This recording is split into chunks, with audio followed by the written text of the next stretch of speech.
क्या बात है, आजकल बहुत मेकअप करके ऑफिस जाने लगी हो। पहले तो कुछ भी पहन कर चल देती थी, पर अब तो रोज लेटेस्ट फैशन के कपड़े खरीदे जा रहे हैं। व्यंग से सुधीर ने कहा तो आकांक्षा ने एक नज़र उस पर डाली और फिर से अपने मेकअप में लग गई। सुधीर आकांक्षा के इस रिएक्शन से चट गया और एकदम उसके पास जाकर बोला, आकांक्षा, मैं जानना चाहता हूँ कि तुम्हारी जिंदगी में चल क्या रहा है।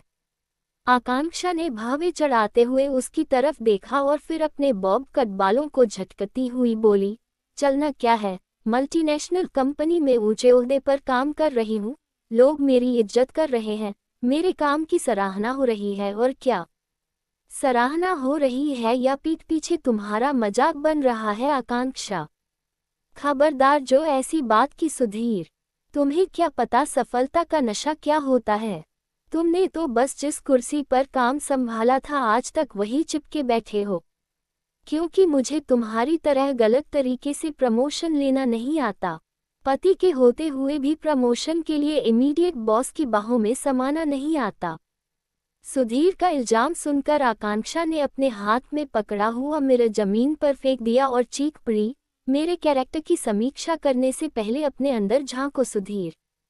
तुम्हारे जैसा फेलियर इंसान मेरे लायक है ही नहीं। न तो तुम मुझे वह प्यार और खुशियां दे सके जो मैं चाहती थी और न खुद को ही किसी काबिल बना सके। तुम्हारे बहाने हमारी खुशियों के आड़े आते रहे।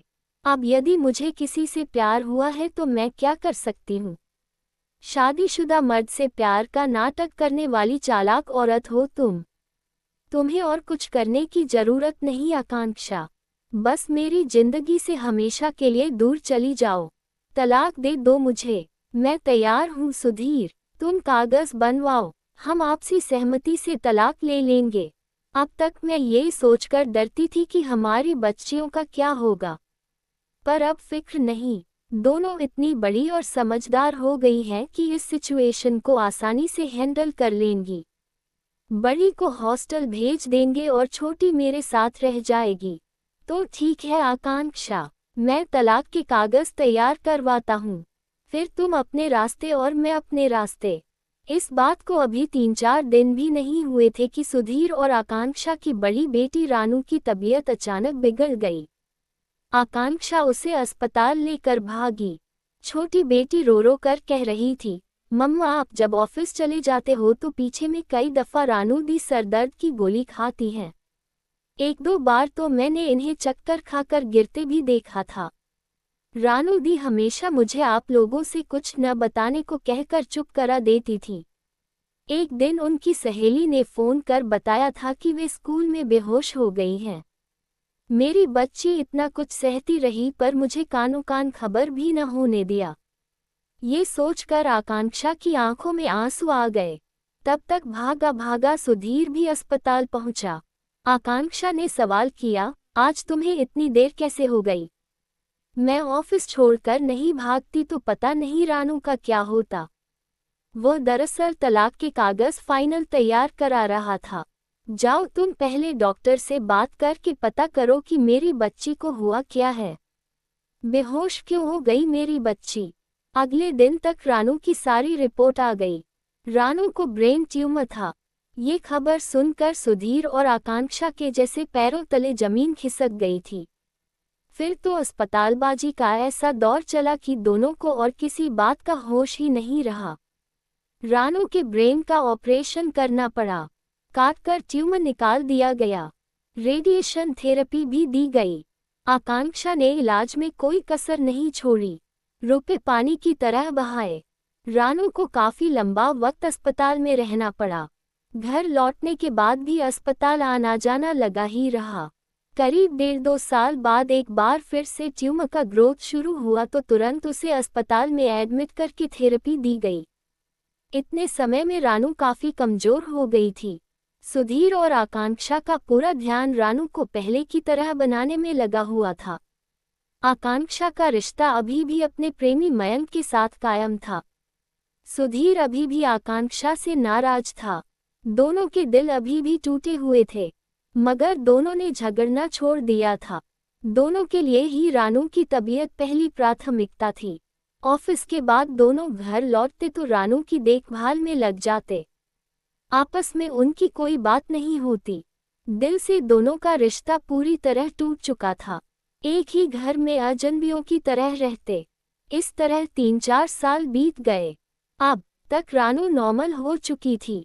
उसने कॉलेज भी ज्वाइन कर लिया था। सुधीर और आकांक्षा की जिंदगी भी पटरी पर लौटने लगी थी। मगर दोनों के दिल में जो फांस चुभी हुई थी उसका दर्द कम नहीं हुआ था। इस बीच सुधीर के जीवन में एक परिवर्तन जरूर हुआ था।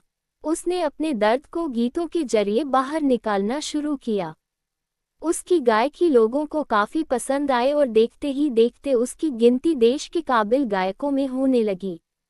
सुधीर को अब स्टेज परफॉर्मेंस के साथ साथ टीवी और फिल्मों में भी छोटे मोटे ऑफर मिलने लगे। नाम के साथ साथ पैसे भी मिले और आकांक्षा के तेवर कमजोर हुए। मगर मयंक के साथ उसका रिश्ता वैसे ही कायम रहा और यह बात सुधीर को गवारा नहीं थी। इसलिए एक बार फिर दोनों ने तलाक लेने का फैसला किया।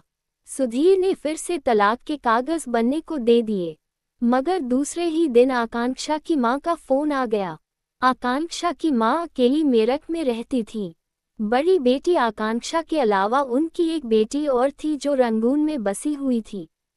पति की मौत हो चुकी थी। ऐसे में आकांक्षा ही उनके जीवन का सहारा थी। बड़े दर्द भरे स्वर में उन्होंने आकांक्षा को बताया था, बेटा डॉक्टर कह रहे हैं कि मुझे पेट का कैंसर हो गया है जो अभी सेकंड स्टेज में है।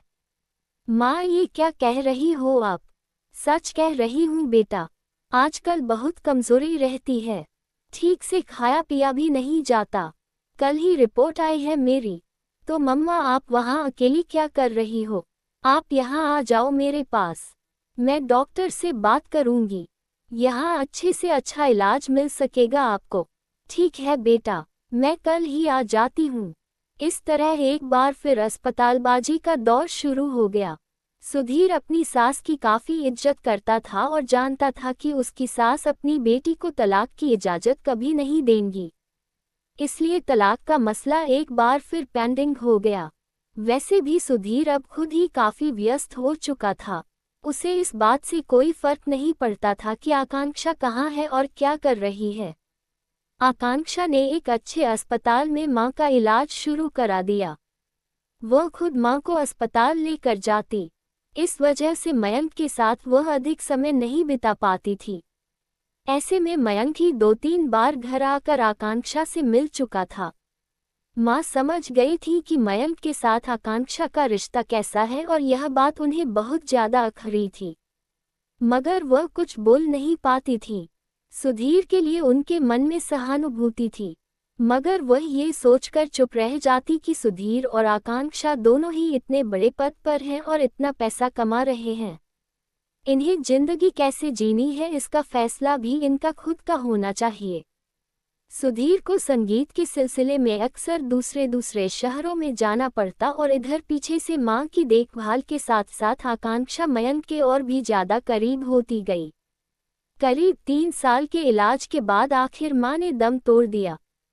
उन्हें बचाया नहीं जा सका। उस दिन आकांक्षा बहुत रोई पर सुधीर एक प्रोग्राम के सिलसिले में मुंबई में था। आकांक्षा ने अकेले ही मां का क्रियाकर्म कराया। मयंक ने जरूर मदद की उसकी।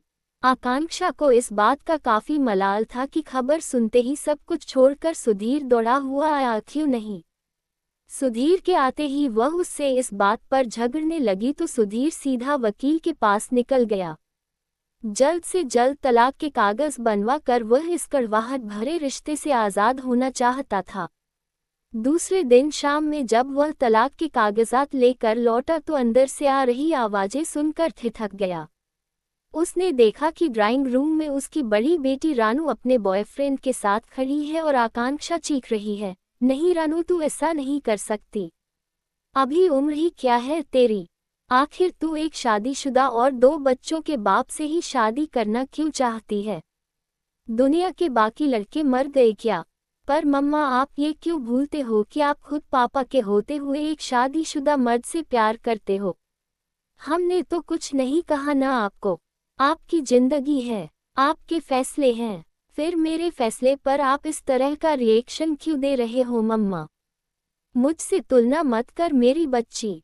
मेरी उम्र बहुत है, पर तेरी पहली शादी होगी, वह भी एक विवाहित से। मयूर विवाहित है मम्मा, पर मेरी खातिर अपनी बीवी और बच्चों को छोड़ देगा। 2-3 महीने के अंदर उसे तलाक मिल जाएगा। तलाक के कागजात उसने सबमिट करा दिए हैं। पर बेटा ये तो समझने की कोशिश कर, तू एक ऊंचे कुल की खानदानी लड़की है और तेरा मयूर एक दलित युवक। नहीं यह संभव नहीं मेरी बच्ची। शादी के लिए समाज में हैसियत और दर्जा एक जैसा होना जरूरी है। मयूर का परिवार और रस्मों रिवाज सब अलग होंगे, तू नहीं निभा पाएगी। पर मम्मा आपकी और पापा की जाति तो एक थी ना, एक हैसियत, एक दर्जा, एक से ही रस्मों रिवाज, मगर आप दोनों तो फिर भी नहीं निभा पाए ना, तो आप मेरी चिंता क्यों कर रहे हो? बेटी का जवाब सुनकर आकांक्षा स्तब्ध रह गई थी। सुधीर को भी कुछ सूझ नहीं रहा था। हाथों में पकड़े हुए तलाक के कागजात शूल की तरह चुभ रहे थे। समझ नहीं आ रहा था कि कब उसकी बच्चियां इतनी बड़ी हो गई थी कि उन दोनों की भूल समझने लगी थी, और सिर्फ समझ ही नहीं रही थी बल्कि उसी भूल का वास्ता देकर खुद भी भूल करने को आमादा थी।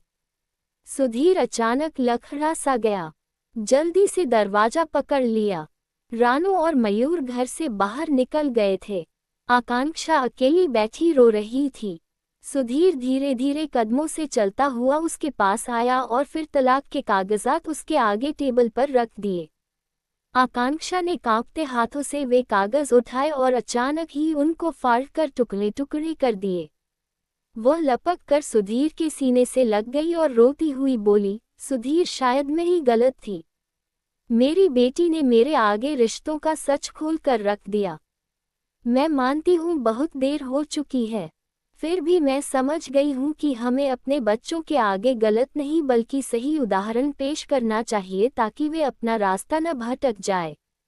आकांक्षा की बात सुनकर सुधीर ने भी सहमति में सिर हिलाया और तलाक के कागजात के टुकड़े उठाकर डस्टबिन में फेंकाया। उसने भी जिंदगी को नए तरीके से जीने का मन बना लिया था। दोस्तों, अगर वीडियो अच्छा लगा तो वीडियो को लाइक और चैनल को सब्सक्राइब जरूर करें। और इन कहानियों को सुनाने का उद्देश्य किसी को परेशान करना बिल्कुल भी नहीं है। ये कहानी आपको इसलिए सुनाई जाती है ताकि आप लोग इन कहानियों में से कुछ न कुछ सीख सको और अपने जीवन में उस चीज़ को अप्लाई कर सको।